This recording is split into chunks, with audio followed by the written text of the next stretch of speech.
मेरे प्यारी सखियों, आज हम आप लोगों को एक कथा सुनाने जा रही हूँ, जिसे सुनने से ही आपके जीवन में सुख, संपत्ति और धन की बारिश होने लगेगी।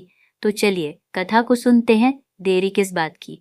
माता पार्वती कहती हैं, यदि कोई भी पत्नी अपने पति को 5 सोमवार चुपचाप यह खिला दे तो उसका पति कभी भी क्रोध नहीं करता और उसे किसी पर गुस्सा नहीं आता और पति पत्नी का जीवन खुशी पूर्वक प्रतीत होता है। दुनिया के हर पत्नी चाहती है अपने पति से कि उसका पति हर बात माने, उसकी इज्जत करे, सम्मान करे, उसकी समस्या का समाधान करे, उसका जीवन खुशी से भर दे और उसके हर सपने को पूरा करे जो उसने अपने जीवन में सजाए होते हैं। फिर माता पार्वती कहती हैं, जब किसी लड़की की शादी होती है और वह अपनी ससुराल में आती है तो वह अपने पति से बहुत सारी उम्मीदें लेकर आती है, क्योंकि उसका एक नया जीवन शुरू होता है। लेकिन जब पति गुस्सैल होता है, पत्नी का सम्मान नहीं करता, हमेशा उसे सुनाता रहता है, उसकी भावनाओं की कदर नहीं करता और उसे हमेशा दुख पहुंचाता रहता है, तो ऐसे में पत्नी का जीवन पूरी तरह से नीरस हो जाता है और वह दिन रात घुट घुट के जीती है। अगर आप यह कहानी सुन रहे हैं तो पूरा सुनिए। इस कथा को आधा अधूरा छोड़कर जाने की गलती मत करिएगा, क्योंकि इस पवित्र कथा को पूरा सुनने से मनचाहा फल की प्राप्ति होगी। इसलिए इस कथा को पूरा सुने। आप शिव भक्त हैं तो भोलेनाथ का अनादर ना करें।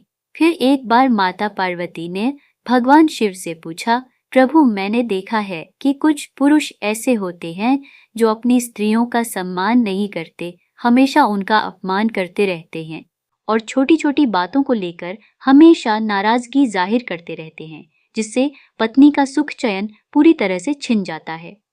तो प्रभु, मैं यह जानना चाहती हूँ कि क्या कोई ऐसा उपाय नहीं है जिससे पुरुष का गुस्सा पूरी तरह से खत्म हो जाए और वह पत्नी का सम्मान करे, पत्नी को प्यार करे। फिर भगवान शिव कहते हैं, पार्वती, मैं तुम्हें एक ऐसे उपाय के बारे में बताता हूँ। यदि कोई भी पत्नी सावन के 5 सोमवार अपने पति को चुपचाप एक चीज खिला देती है तो उसका पति जीवन भर उसका सम्मान करता है, उसे प्यार करता है, उस पर कभी गुस्सा नहीं करता और उसकी हर बात को महत्व देता है। फिर माता पार्वती कहती, हे प्रभु, ऐसा क्या है जो पुरुष को खिलाने मात्र से उसका गुस्सा हमेशा के लिए समाप्त हो जाता है और पत्नी के जीवन में खुशियां भर जाती हैं। फिर भगवान शिव कहते हैं, पार्वती, अब मैं आपको उस चीज के बारे में बताने से पहले एक छोटी सी कहानी सुनाता हूँ। जब आप कहानी को पूरा मन से सुनिएगा तो आपको वह पूरा उपाय ठीक से समझ में आ जाएगा और वह चीज कौन सी है यह भी आपको मालूम पड़ जाएगी। फिर माता पार्वती कहती हैं, ठीक है प्रभु, आप कहानी सुनाना प्रारंभ करें, मैं इसे पूरे मन से सुनूंगी। फिर भगवान शिव कहते हैं, तो आइए कहानी शुरू करते हैं। हे पार्वती, यह बहुत पुरानी बात है। शिवपुरी एक नगर में एक युवराज रहता था। वह किसी ऐसी लड़की से शादी करना चाहता था जिसके सेब जैसे लाल गाल हो, सेब के बीज जैसी कथाई आंखें हो और सेब के रंग जैसा मीठा स्वभाव हो। लेकिन वह सपनों की रानी उसको नगर में मिली ही नहीं, इसलिए वह दूसरे राज्य में खोज के लिए निकल पड़ा। 7 दिन और 7 रात की लगातार सवारी के बाद युवराज एक ऐसी जगह पर पहुंचा जहां छोटी छोटी झाड़ियों की एक कतार लगी थी। उस कतार में एक झाड़ी के नीचे एक बालों वाली टांग बाहर निकली हुई थी। युवराज उस टांग को देखकर रुक गया। तभी उसने एक आवाज सुनी, उफ, मेरी बदकिस्मती, जो मैं यहाँ पर फंस गया हूँ। वहीं झाड़ियों में से फिर आवाज आई, मेरी टांग खींचो, तभी तुमको पता चलेगा कि मैं कौन हूँ। युवराज ने कहा, अच्छा। और ऐसा कहकर उसने जोर लगाकर उसकी टांग खींची। तभी एक छोटा आदमी जिसका शरीर गोल था और जो पीला और नीला रंग के कपड़े पहने था, अचानक से बाहर निकल आया। फिर उसने युवराज को उसे बाहर निकालने के लिए धन्यवाद दिया। युवराज ने पूछा, मुझे तुम्हारी सहायता करके बहुत खुशी हुई, पर तुम इन झाड़ियों में क्यों पड़े थे, यह बताओ। वह आदमी बोला, हे युवराज, एक राक्षस ने मेरी बेटी को चुरा लिया है। जैसे ही उसने मेरी बेटी को यहाँ पकड़ा, मैं यहाँ आकर छिप गया और राक्षस मेरी बेटी को लेकर चला गया। युवराज ने पूछा, तो क्या वह तुम्हारी बेटी को यहाँ से उठाकर ले गया है? आदमी ने कहा, हाँ, उसने उसे अपनी एक उंगली और अंगूठे के बीच में दबाया और उड़ गया। मैं तो बिल्कुल स्तब्ध हो गया और सांस भी नहीं ले सकती। का युवराज बोला, यह तो बहुत बुरा हुआ, वह तुम्हारी लड़की को किस ओर लेकर गया है?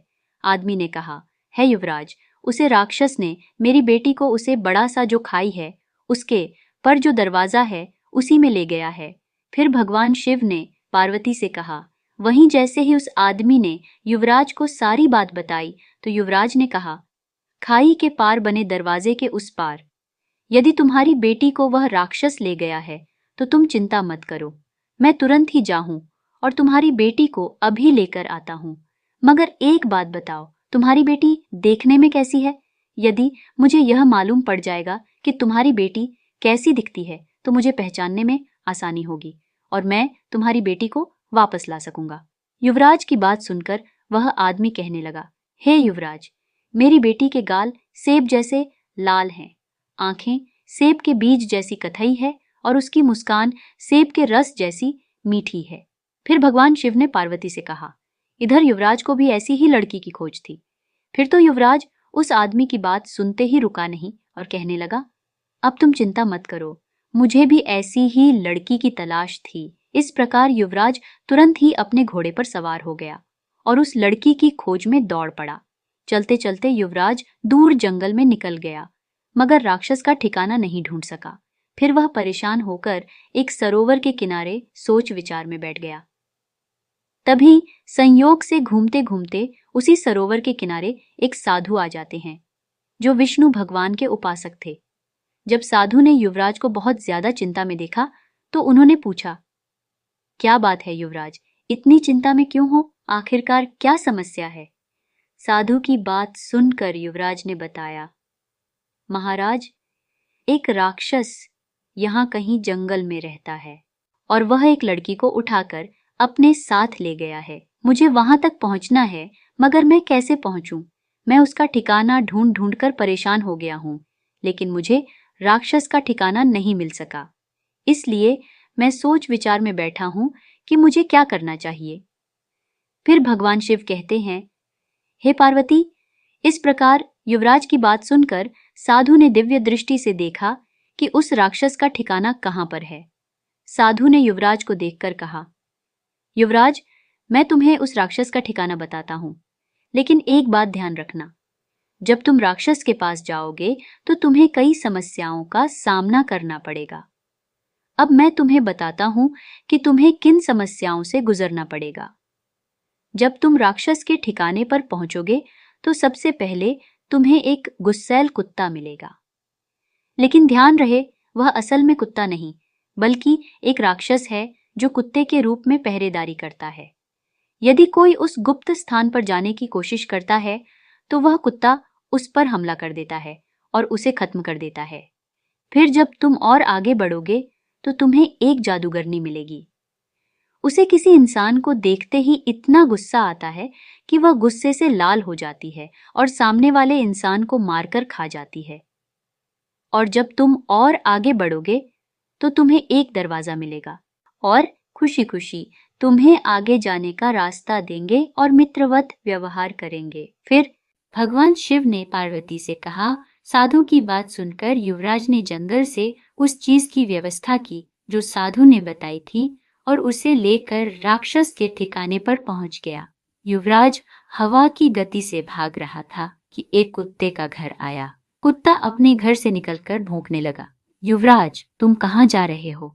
सावधान हो जाओ, अगर तुमने आगे जाने की कोशिश की तो मैं तुम्हें खा जाऊंगा। युवराज ने वह चीज निकाली जिसके बारे में साधु ने बताया था और कुत्ते से कहा, मैं तुम्हें एक ऐसी चीज पिलाऊंगी जिससे तुम अमर हो जाओगे और मुझे आगे जाने दोगे। कुत्ता कहने लगा, अगर ऐसी बात है तो ठीक है, मुझे वह चीज दिखाओ। युवराज ने वह चीज निकाली और कुत्ते को पिला दी। फिर कहा, मैं राक्षस के किले में जा रहा हूँ जहाँ एक लड़की कैद है जिसके गाल सेब, चरख आंखें सेब के बीज जैसी कत्थई रंग की और स्वभाव सेब के रस जैसा मीठा है। फिर कुत्ता बोला, मुझे किसी को देखते ही एकदम से क्रोध आ जाता था, लेकिन जब से मैंने तुम्हारी दी हुई चीज खाई है तब से मेरा गुस्सा पता नहीं कहाँ गायब हो गया। युवराज, तुम बहुत अच्छे हो, अब तुम आगे जा सकते हो, मैं तुम्हें कोई नुकसान नहीं पहुंचा। मगर एक बात ध्यान, यदि तुम्हें कहीं पर वो लड़की दिखाई न दे या वह लड़की कहीं पर नहीं मिले तो तुम्हें वहां पर एक सेब दिखाई देगा। तुम उस सेब को अवश्य उठा लेना। फिर भगवान शिव कहते हैं, हे प्रिय, इस प्रकार युवराज ने उस कुत्ते को अपना खाना दे दिया जो वह स्वयं के खाने के लिए अपने साथ लाया था, और कहा, यह लो कुछ रोटियां और इन्हें खाकर अपनी फिर युवराज ने ऐसा कहकर उस कुत्ते को अपनी सारी रोटियां दे दी और कुत्ते ने खुशी से वो रोटियां खाई। युवराज से बोला, जाओ युवराज, भगवान करे कि तुम उस लड़की को छुड़ाने में कामयाब हो, मगर यह जरूर याद रखना, अगर तुम्हें वह लड़की कहीं पर दिखाई ना दे तो वहां पर तुम्हें एक सेब जरूर दिखाई देगा, उस सेब को तुम जरूर उठा लेना। इस प्रकार युवराज फिर अपने घोड़े पर चढ़ा और कुत्ते के ऊपर से छलांग लगाकर हवा की गति से अपने घोड़े को दौड़ा हुआ जादूगरनी के घर के पास आ गया। वहीं जादूगरनी के कहा, ए युवराज, सावधान हो जाओ, यदि आगे बढ़ेगा मैं तुम्हें जिंदा खा जाऊंगी। वहीं युवराज ने जादूगरनी को भी वह चीज पिला दी और फिर जवाब दिया, मैं राक्षस के किले को जा रहा हूँ, जहाँ सेब जैसे सुर्ख गाल वाली, सेब के बीज जैसी कत्थई रंग की आंख वाली और सेब के रस जैसे मीठे स्वभाव वाली लड़की कैद है। फिर जादूगरनी का गुस्सा ठंडा हो गया और उसने युवराज से कहा, ठीक है, तुम यहाँ से आगे जा सकते हो, मैं तुम्हें कोई नुकसान नहीं पहुंचाऊंगी। युवराज ने जादूगरनी को एक कंबल भेंट किया जिसे उसने अपने शरीर के चारों ओर लपेट लिया और कहा, युवराज, तुम बहुत अच्छे हो, मैं तुम्हें कोई नुकसान नहीं पहुंचाऊंगी, तुम यहाँ से आगे जा सकते हो, भगवान करे कि तुम उस लड़की को छुड़ाने में कामयाब हो जाओ। पर याद रखना, अगर तुम्हें वह लड़की वहां ना मिले तो वहां एक सेब रखा है, होगा तुम उस सेब को जरूर उठा लेना। फिर भगवान शिव कहते हैं, हे पार्वती, इस प्रकार युवराज जादूगरनी के मकान के ऊपर से छलांग लगाता हुआ हवा की तरह तेजी से उस लड़की की खोज में आगे बढ़ गया। फिर वह एक दरवाजे के पास आया जो एक राक्षस के रूप में खड़ा हुआ था। वह दरवाजा युवराज को देखकर कहने लगा, हे युवराज, सावधान हो जाओ, यदि तुमने एक कदम भी आगे बढ़ाया तो मैं तुम्हें खा जाऊंगा।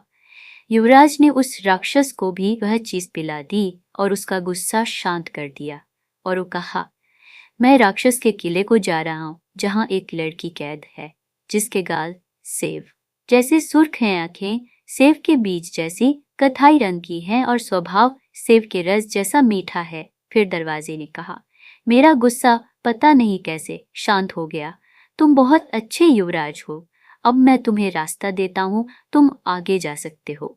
युवराज ने दरवाजे की जंग को साबुन से साफ किया तो दरवाजा खुश होकर बोला, जाओ युवराज, जाओ, भगवान करे कि तुम उस लड़की को छुड़ाने में अवश्य कामयाब हो, मगर एक बात ध्यान रखना, अगर तुम्हें वहां पर वह लड़की दिखाई ना दे तो वहां पर एक सेब रखा हुआ जरूर दिखाई देगा, फिर तुम उस सेब को अवश्य उठा लेना। प्रकार युवराज ने दरवाजे के ऊपर से छलांग लगाई और फिर घोड़ा नाचता चला गया। आखिरकार वह युवराज राक्षस के किले तक पहुंच गया और सीधा अपने घोड़े को सीढ़ियां चढ़ाता हुआ सामने वाले दरवाजे पर पहुंच गया। जब वह किले के पीछे पहुंचा तो उसे वहां कोई राक्षस दिखाई नहीं दिया और ना ही वह लड़की। फिर वह आगे वाले कमरे में गया पर वहां भी उसे कोई दिखाई नहीं दिया। फिर वह युवराज रसोई में गया, वहां भी उसे कोई राक्षस दिखाई नहीं दिया और ना ही वह लड़की। इसके बाद वह राक्षस के सोने वाले कमरे में पहुंचा। वहां उसने खर्राटों की आवाज सुनी और अंदर झांक कर देखा तो राक्षस गहरी नींद में सो रहा था और पास में ही एक दस्तरूर हुआ था। तभी युवराज को याद आया कि सभी ने उससे क्या कहा था, अगर तुम्हें वह लड़की वहां पर दिखाई न दे तो तुम्हें वहां पर एक सेब रखा हुआ जरूर दिखाई देगा जिसे तुम अवश्य उठा लेना। फिर भगवान शिव कहते हैं, हे पार्वती, फिर तो युवराज ने जैसे ही उस सेब को उठाना चाहा, सेब के छूने से पहले ही वह सेब एक लड़की में बदल गया जिसके गाल सेब की तरह सुर्ख थे और आंखें सेब के बीजों की तरह कथ रंग की थी। फिर लड़की ने रोते हुए युवराज से कहा, हे युवराज, मुझे बचा लो, मुझे यहाँ से ले चलो, युवराज ने कहा, अब तुम चिंता मत करो, जल्दी से मेरे पास आओ और हमारे साथ चलो, मेरा घोड़ा नीचे खड़ा है। और फिर इस प्रकार युवराज उस लड़की को लेकर वहां से भाग निकला। युवराज ने लड़की को घोड़े पर बिठाया और दौड़ चला। तभी राक्षस की नींद खुल गई और वह चिल्लाया, यह दरवाजा, जल्दी से उसे रोको। तो दरवाजा कहने लगा, मैं नहीं रोकूंगा, उसने मेरे जोड़ों में साबुन लगाया है। और इस प्रकार कहकर दरवाजे ने युवराज को आगे जाने का रास्ता दे दिया। फिर युवराज उस लड़की को लेकर दरवाजे के ऊपर से निकल गया। वहीं राक्षस युवराज के पीछे भागा और चिल्लाया, जादूगरनी, जल्दी से इस युवराज को रोको, यह यहाँ से जा न पाए। लेकिन जादूगरनी ने कहा, मैं नहीं रोकूंगी, क्योंकि युवराज ने मुझे ओढ़ने के लिए एक मखमली कंबल दिया है। इस प्रकार युवराज उस लड़की को लेकर और आगे निकल गया। युवराज अपना घोड़ा दौड़ाता हुआ और आगे बढ़ गया। राक्षस भी अपनी पूरी गति से उसके पीछे भाग रहा था। फिर राक्षस चिल्लाया, कुत्ते, जल्दी से इस युवराज को रोक लो, इसे जाने नहीं देना। लेकिन कुत्ता कहने लगा, मैं युवराज को नहीं रोकूंगा, उसने मुझे खाना दिया है। फिर युवराज लड़की को लेकर आगे बढ़ गया। फिर भगवान शिव कहते हैं, हे देवी, इस प्रकार युवराज का सबने साथ दिया। जब राक्षस युवराज के पीछे आया और कुत्ते के पास पहुंचा तो कुत्ते ने राक्षस के पैर में काट लिया और उसे पकड़ लिया। उधर युवराज तब तक भागता रहा जब तक कि वह झाड़ियों की कतार तक नहीं पहुंच गया जहां उस लड़की का पिता छिपा हुआ था। घोड़े की टाप की आवाज सुनकर वह आदमी फिर से छिप गया। युवराज ने उसकी टांग पकड़कर उसे बाहर निकाला। असल में वह आदमी घोड़े की टाप की आवाज से डर गया था और झाड़ियों में छिप गया था। अपनी बेटी पाकर बहुत खुशी हुई और युवराज के कहने पर उसने अपनी बेटी की शादी युवराज से कर दी। इस प्रकार युवराज को अपनी मनपसंद पत्नी मिल गई और वह खुशी खुशी उसे लेकर घर वापस आ गया और शादी करके आराम से रहने लगा। फिर भगवान शिव कहते हैं कि समय के साथ युवराज गलत संगत में पड़ गया और अपनी पत्नी पर बहुत गुस्सा करने लगा और अत्याचार ढाने लगा। युवराज का गुस्सा प्रतिदिन और बढ़ते जा रहा था, जिसके कारण युवराज की पत्नी राजकुमारी बहुत ही परेशान रहती थी, घुट घुट के जीती थी, हमेशा चिंता करती थी। कुछ ही दिन के बाद फिर युवराज लड़की को लेकर आगे बढ़ गया। फिर भगवान शिव कहते हैं, हे देवी, इस प्रकार युवराज का सबने साथ दिया। जब राक्षस युवराज के पीछे आया और कुत्ते के पास पहुंचा तो कुत्ते ने राक्षस के पैर में काट लिया और उसे पकड़ लिया। उधर युवराज तब तक भागता रहा जब तक कि वह झाड़ियों की कतार तक नहीं पहुंच गया जहां उस लड़की का पिता छिपा हुआ था। घोड़े की टाप की आवाज सुनकर वह आदमी फिर से छिप गया। युवराज ने उसकी टांग पकड़कर उसे बाहर निकाला। असल में वह आदमी घोड़े की टाप की आवाज से डर गया था और झाड़ियों में छिप गया था। अपनी बेटी पाकर बहुत खुशी हुई और युवराज के कहने पर उसने अपनी बेटी की शादी युवराज से कर दी। इस प्रकार युवराज को अपनी मनपसंद पत्नी मिल गई और वह खुशी खुशी उसे लेकर घर वापस आ गया और शादी करके आराम से रहने लगा। फिर भगवान शिव कहते हैं कि समय के साथ युवराज गलत संगत में पड़ गया और अपनी पत्नी पर बहुत गुस्सा करने लगा और अत्याचार ढाने लगा। युवराज का गुस्सा प्रतिदिन और बढ़ते जा रहा था, जिसके कारण युवराज की पत्नी राजकुमारी बहुत ही परेशान रहती थी, घुट घुट के जीती थी, हमेशा चिंता करती थी। कुछ ही दिन के बाद फिर वह साधु युवराज के यहाँ भिक्षा मांगने के लिए आया तो युवराज की पत्नी राजकुमारी भिक्षा देने के लिए बाहर आई तो साधु ने राजकुमारी को देखा, उसके उदास मन को तो उसकी परेशानी को बता दिया। समझ गया किसका पति बहुत ही गुस्सा वाला है और इसे परेशान करता है, इस पर जुर्म रहता है, इसका इज्जत नहीं करता, तो उसके परेशानी को समझ जाता है कि उसका पति गुस्सैल है, तो उसने वही चीज राजकुमारी को भी बता दी। राजकुमारी ने बेल के 5 पत्तों का रस लेकर उसमें सुपारी मिलाकर सावन के 5 सोमवार युवराज को चुपचाप पिला दिया। इसके प्रभाव से युवराज का गुस्सा हमेशा के लिए समाप्त हो गया और वह राजकुमारी से प्यार करने लगा।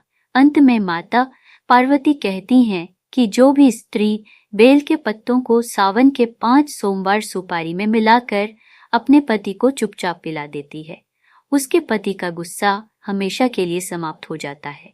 फिर भगवान शिव कहते हैं, हे पार्वती, आपने ठीक समझा, बेल का पत्ता मुझे बहुत प्रिय है और यह इंसान के गुस्से को समाप्त कर देता है। साधु जी कहते हैं, श्रद्धालु कभी भी ऐसी गलती मत कीजिएगा। ऐसे पूजा किए हुए आज हम आपको समझाएंगे कि गलत तरीके से जल कैसे छिड़काया जाता है और घर कैसे बर्बाद हो जाता है। जब भी घर के मुख्य द्वार पर जल छिड़काव करें तो गणेश जी का यह मंत्र जरूर बोलें जो हम आपको बताएंगे। हम यह भी बताएंगे कि मंदिर में जो जल रखा जाता है वह कैसा पत्र होना चाहिए, तांबा हो या पीतल का होना चाहिए, और मंदिर में जो एक कलश जल रखा होता है उसका क्या करें। कुछ लोग गलती करते हैं और बाद में पछताते हैं। यह गलती आपको नहीं करना चाहिए, नहीं तो आप समाप्त हो जाओगी, पूरी तरह से बर्बाद होकर। मंदिर में एक कलश जल ऐसे कभी मत रखना। दोस्तों, बहुत समय से आपके प्रश्न आ रहे हैं कि मुख्य द्वार पर जल छिड़कने का सही समय क्या होता है और सही विधि क्या होती है, किस समय हमें जल छिड़कना चाहिए और क्या बिना स्नान किए जल छिड़क सकते हैं या स्नान करना जरूरी है, झाड़ू लगाने से पहले या बाद में जल छिड़कना चाहिए। और एक और सवाल है कि क्या पीरियड्स में हम अपने घर के मुख्य द्वार पर जल का छिड़काव कर सकते हैं या दीपदान कर सकते हैं। इसके अलावा मंदिर में जो प्रतिदिन हम कलश में जल रखते हैं उसका हमें क्या करना चाहिए, क्या हम उसे खाने में प्रयोग कर सकते हैं या किसी तो घर के अंदर की तरफ छिड़कना चाहिए, बाहर की तरफ। इस बारे में भी कई लोग शंका में हैं। आज यह शंका भी दूर हो जाएगी और मुख्य दान कैसे करना चाहिए और जल कहाँ छिड़कना चाहिए, फिर साधु कहते हैं से आपके इन्हीं प्रश्नों पर आधारित है। मुख्य द्वार पर जल छिड़कने का सही समय और सही विधि क्या होती है, इस पर चर्चा करेंगे। तो देखिए, अगर आप मुख्य द्वार पर जल छिड़क रहे हैं तो आपको ध्यान रखना है कि जल आप एक दिन पहले ही, मतलब रात को सोने से पहले, एक पात्र में भर लें। आप कोई भी पात्र ले सकते हैं, जैसे कि तांबे का, पीतल का, स्टील का या चांदी का, जो पास उपलब्ध हो। एक कलश में थोड़ा सा गंगा जल डाल दीजिए और उसके ऊपर शुद्ध जल भर दीजिए। अगर गंगा जल ना हो तो भी परेशान होने की आवश्यकता नहीं है, सिर्फ शुद्ध जल से भी आप पात्र को भर सकते हैं और उस जल से भरे पात्र को अपने घर की रसोई में रख दीजिए। अब जैसे ही आप अगले दिन सुबह उठें, इस जल का छिड़काव अपने घर के मुख्य द्वार पर करें। फिर साधु कहते हैं, बहुत से दोस्तों के प्रश्न आते हैं कि क्या हम स्नान से पहले यह जल छिड़क सकते हैं या फिर स्नान करना आवश्यक है। देखिए, मुख्य द्वार पर जो सुबह सवेरे सबसे पहले जल छिड़का जाता है, यह एक तरीके से उपाय है के तौर पर किया जाता है। श्रद्धालुओं घर में किसी भी प्रकार की परेशानी हो, किसी भी प्रकार का दुख दर्द हो, गरीबी हो या फिर कलह क्लेश बहुत अधिक हो, यह उपाय मददगार हो सकता है। अगर आप किसी भी प्रकार की नकारात्मक ऊर्जा से परेशान हैं और लंबे समय से समस्याओं में घिरे हुए हैं, तो घर की रसोई में एक कलश जल रखें और सुबह उठकर इस जल को घर के मुख्य द्वार पर छिड़कें। इस जल के छिड़काव से आपके घर की सभी परेशानियां बहुत जल्दी समाप्त हो जाती है। इस उपाय को करने से आपके घर में सुख समृद्धि आती है, कलह क्लेश से मुक्ति मिलती है। चाहे मानसिक परेशानी हो, शारीरिक परेशानी हो, आर्थिक तंगी हो या घर में कोई वास्तु दोष हो, इस उपाय से सभी समस्याओं का समाधान होता है। कई बार लोगों पर बुरे ग्रह दोषों का प्रभाव होता है, जिससे घर में हमेशा परेशानियां बनी रहती हैं। इस उपाय से ग्रह दोषों का प्रभाव भी समाप्त हो जाता है। वास्तु दोष और पितृदोष भी समाप्त होते हैं। इसके अलावा अगर किसी ने कुछ तंत्र मंत्र कर दिया हो या बुरी नजर का प्रभाव हो, तो भी इस उपाय से सभी परेशानियां स्वतः ही कुछ दिनों में समाप्त हो जाती है। यह उपाय हमारे शास्त्रों में वर्णित है। सबसे सरल और प्रभावी उपाय है, रात में रसोई में एक कलश जल भरकर रखें और सुबह सूर्योदय से पहले इस जल को घर के मुख्य द्वार पर छिड़कें। इसके बाद आप चाहे तो शुद्ध जल से मुख्य द्वार को धो सकते हैं, लेकिन इस जल का छिड़काव सूर्योदय से पहले हो जाना चाहिए। अब श्रद्धालुओं, आपका अगला सवाल है कि क्या हमें स्नान करके इस जल का छिड़काव अपने घर के मुख्य द्वार पर करना चाहिए या बिना स्नान किए भी कर सकते हैं। देखिए, यह जो हम जल छिड़कते हैं, यह एक उपाय होता है। इसे हम स्नान करने के बाद नहीं करते हैं। सुबह जल्दी उठते हैं और सबसे पहले घर की रसोई में जाते हैं। उसके बाद उस जल को लेकर आप घर के मुख्य द्वार पर जाएंगे। मुख्य द्वार खोलकर मतलब मेन गेट खोल दीजिए और उसके बाद मुख्य द्वार पर इसी जल का छिड़काव कीजिए। जल का छिड़काव करते समय अपने पितरों और माँ लक्ष्मी का ध्यान कीजिए। कहा जाता है कि सुबह सुबह माँ लक्ष्मी प्रत्येक द्वार पर आती हैं जिनके द्वार खुले होते हैं और जिनके घर में मुख्य द्वार पर जल का छिड़काव हुआ रहता है।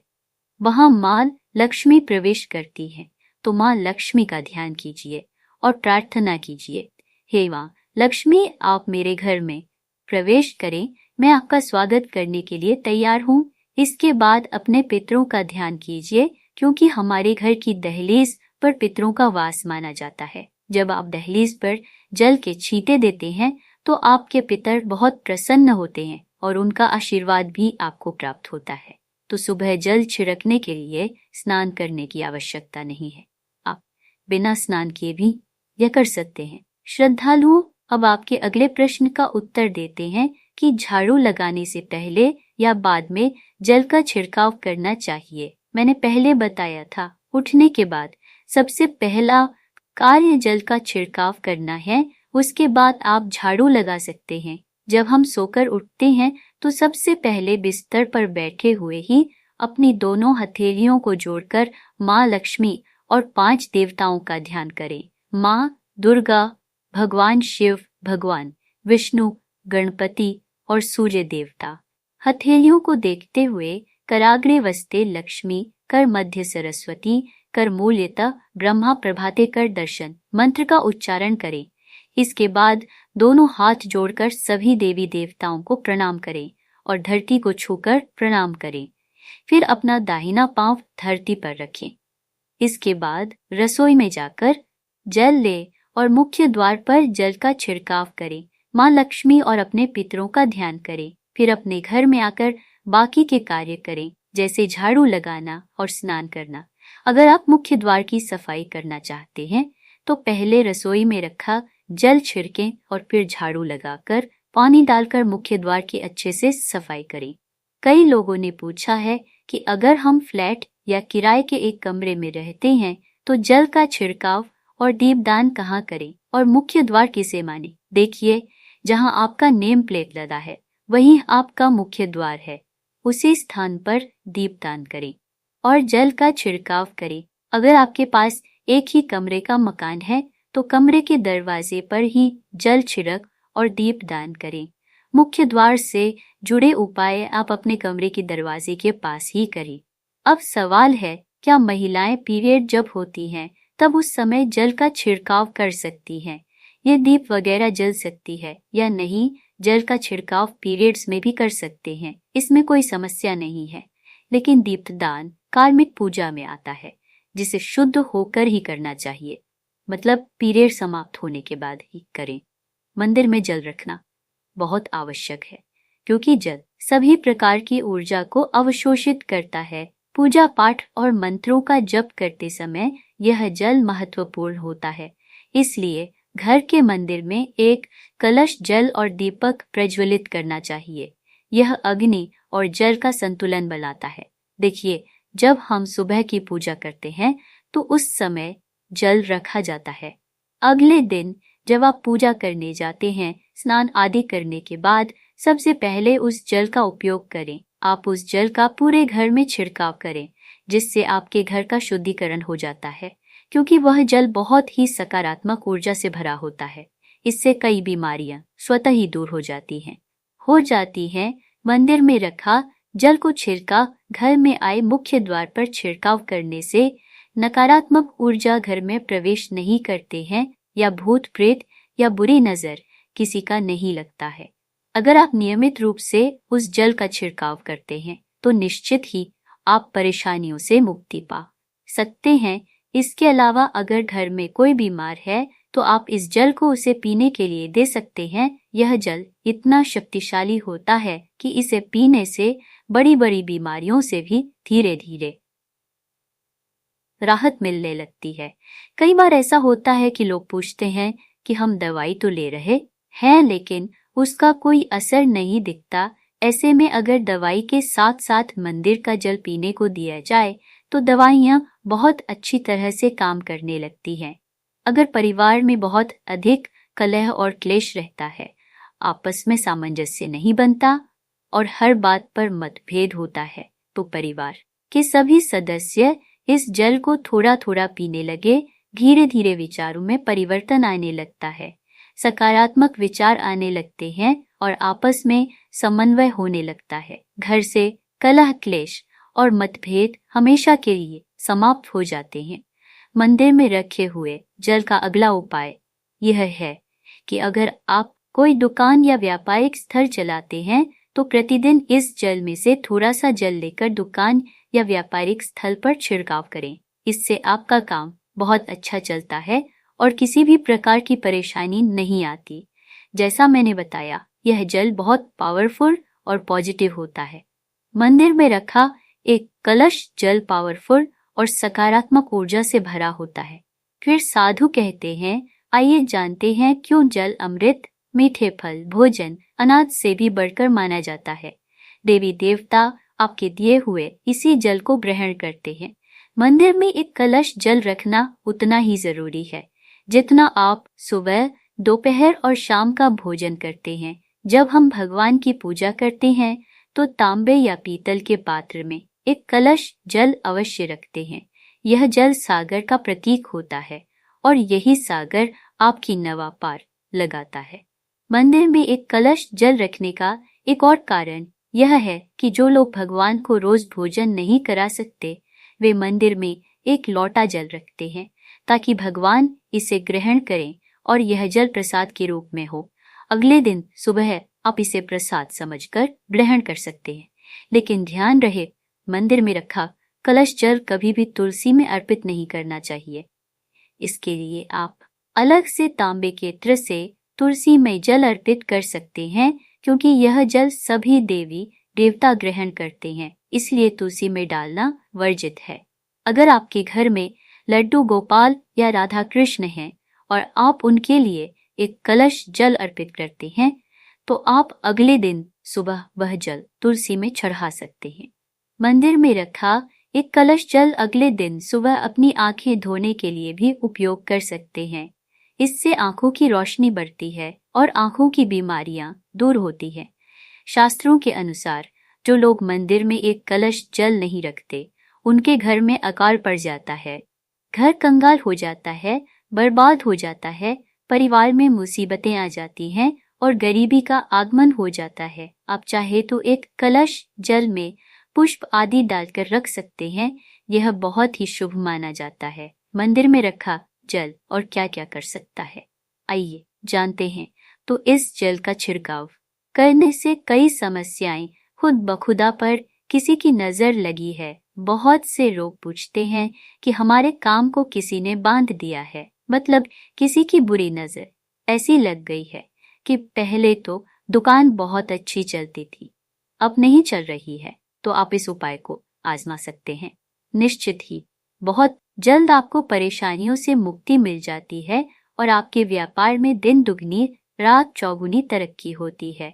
और हाँ, मंदिर में रखे हुए जल को आप अपने घर की रसोई में खाना बनाने में, पीने में भी इस्तेमाल कर सकते हैं। लेकिन खाना बनाने में तभी इस्तेमाल करें जब आपके घर में बिल्कुल सात्विक भोजन बनता हो। मतलब अगर आपके घर में लहसुन प्याज बनता हो तो इस जल का प्रयोग खाना बनाने में नहीं किया जा सकता है।